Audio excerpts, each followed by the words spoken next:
Now, I'm trying to get insight without necessarily telling all your business, but I could imagine That's So Raven, the money was good.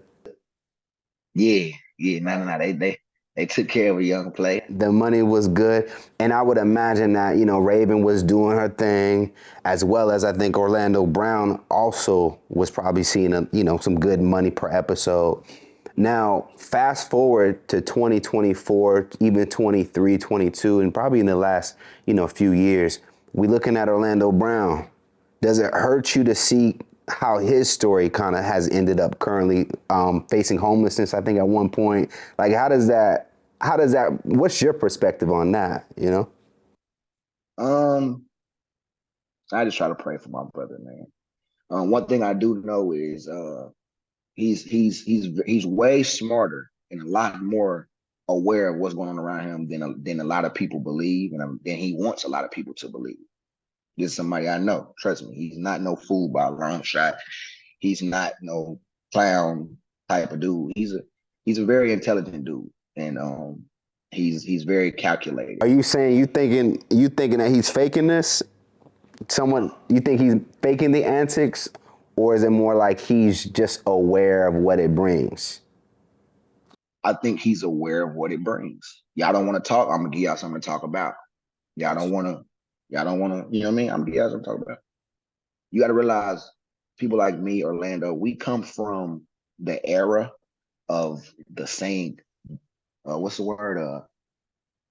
All publicity is good publicity, or there's no such thing as bad publicity, or we come from that era, like, you know what I mean? So some of my peers that came up in that era and that time truly still hold on to that, you know what I mean? But this was, you got right, this was before social media was prevalent. This was before the internet was such a big thing.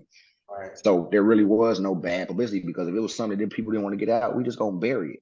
You can't bury nothing today with Instagram, Facebook, Twitter, this person's blog site, that person's blog site, 80,000 podcasts don't talk about it.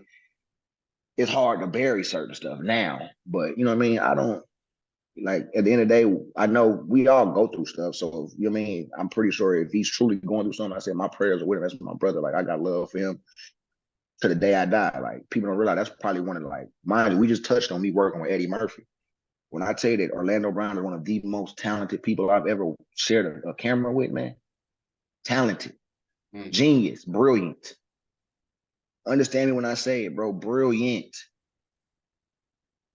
And I've been on the stage. I did the same. I've been on the same camera with Eddie Murphy, bro. So for me to be putting like one of the most, like, I done graced the stage with, I done graced the camera with Della Reese, Eddie Murphy, some names that people probably wouldn't even be like, damn, you really done, yeah, like, I've done it, and he's in my top five, like, most talented individuals I've ever dealt with in my life.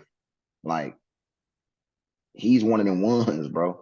Now, even hearing you saying that, because I brought the conversation up, because in doing these interviews, I'm always seeing like how our stars can reach these heights, and then when things slow down, the industry kind of like disregards them and moves on to the next hot thing. And so when I see Orlando walking down the street, because I just recently saw him, like, not physically, but on my, on social media, I'm seeing him walking down the street in some random place. I'm just kind of like, why is nothing around him? Where's his team? Where is the Hollywood infrastructure to not allow that to happen to one of the people that have contributed to their ecosystem? Well, in a sense, Hollywood don't give a damn about nobody but Hollywood. You know what I'm saying? When Hollywood can't benefit off of you anymore, Hollywood can't monetize off of you, or they feel like they can't, because, like I said, this man is one of the most talented people I've ever worked with. So there's jobs for him. There's, you know what I mean? There's things for him. It's just, do they want to actually work with him, or do they want to give him these opportunities to show that he's still a dominant force in acting and TV? You know what I mean? Like, but it's the powers that be that run a lot of things. You know how that go, But you gotta look. I look at it like this. You can't judge a situation off of what you see, right? But me, for instance, right, a person might see me walking down the street in 45 minutes, walking to Target with my grocery, or I might have went to Target, but I live walking distance from a Target.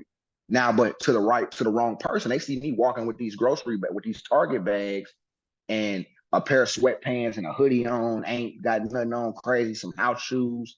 Crazy. And I'm like, damn, what happened to Bobb'e J? Yeah, I just got a haircut yesterday because I knew I had this interview. Right. But if you seen what my hair looked like before my haircut yesterday, you seen on everything, they like, damn, Bobb'e J done fell on hard times. That No, nigga, I'm just walking to the store. I have a beautiful home that I'm about to walk to and twist the key in and go in and kick my feet up. You know what I'm saying? So like, you never know what a person, like I said, people show you what they want you to see. And you never really know. You never truly know what a person's situation is. I don't believe he's homeless or, you know what I mean? I think he was facing it, or, you know, we were seeing antics a couple years back and be like popping up. He was really showing a lot on social media at that point. So I don't know if he's homeless now. I don't want to say that, but I do know at one point it seemed like he was facing homelessness and dealing with that. But yeah. All right, well, I hope you enjoyed this teaser. You can watch the full interview right now at hypersclub.com, along with more behind the scenes and additional content.